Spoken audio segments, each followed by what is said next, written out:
তাকে ডেকে নিচ্ছি মঞ্চে। আমি বিদায় নিলাম। ধন্যবাদ ধন্যবাদ দীপভূমিকে। ওই পান্ডুয়া নাটকটা ছিল না, বিদায়। এখন শুরু করছি দ্বিতীয় পর্বের অনুষ্ঠান। নৈহাটি রঙ্গসেনাকে এক রাশ শুভেচ্ছা। ৮ পূরণ উদযাপনে এবার রঙ্গ সমাবর্তন 2025।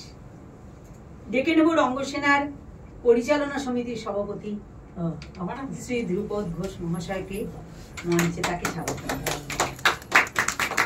আচ্ছা, রঙ্গ সমাবর্তন 2025 এটা আমাদের দ্বিতীয় সমাবর্তন। যেটা হয়, আমরা এটা তো শুধু একটা নাটকের দল নয়, এখানে আমরা নাটক নিয়ে চর্চা করি, থিয়েটার চর্চা হয়। তো সেই থিয়েটার চর্চায় সারা 2 বছর ধরে যারা খুব পরিশ্রম করে, সেই পরিশ্রম করে যারা পাশ করে, ঠিক আছে, তাদেরই আমরা একটু সম্মাননার ব্যবস্থা করি। এবছর অভিনয় নিয়ে, অভিনয় স্পেশাল পেপার নিয়ে যে 2জন পাশ করেছে, সে একজন হলো কুমারী রিয়া পাইক এবং দ্বিতীয়জন হলো শ্রী দিব্যেন্দু ভদ্র। দিব্যেন্দু পাশ করেছে এবছর, ও অভিনয় নিয়ে পাশ করেছে এবং আজকে এবছর ও ভালো ভালো অভিনয়ের। এবং দিব্যেন্দুর বিষয়ে একটু বলি, দিব্যেন্দুকে আমি কেন পছন্দ করি, সেটা হচ্ছে দিব্যেন্দু মধ্যে রয়েছে যেটা, সেটা হচ্ছে ভার্সাটাইল অ্যাক্টর দিব্যেন্দু।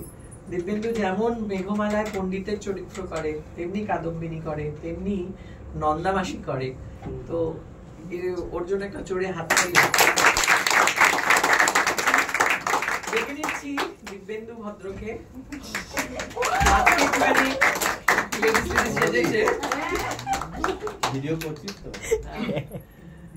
তো আমি কাকে ডাকি, অমিত বিকাশ দে, শ্রী অমিত বিকাশ দে আমাদের দিব্যেন্দুকে উত্তরীয়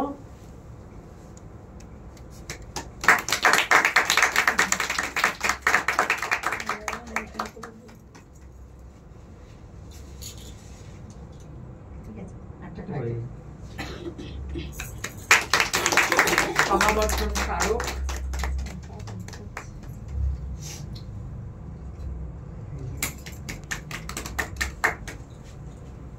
আমাদের পেঁচা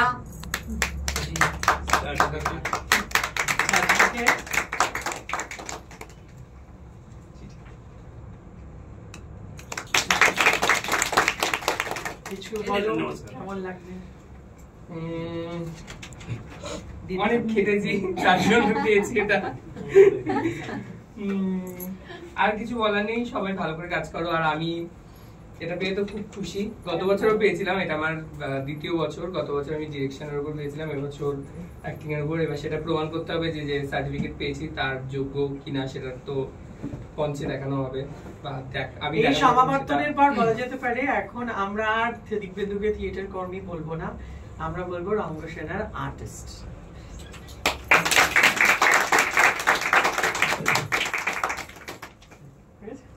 ঠিক আছে, দিব্যভূমিকেও প্রণাম করো।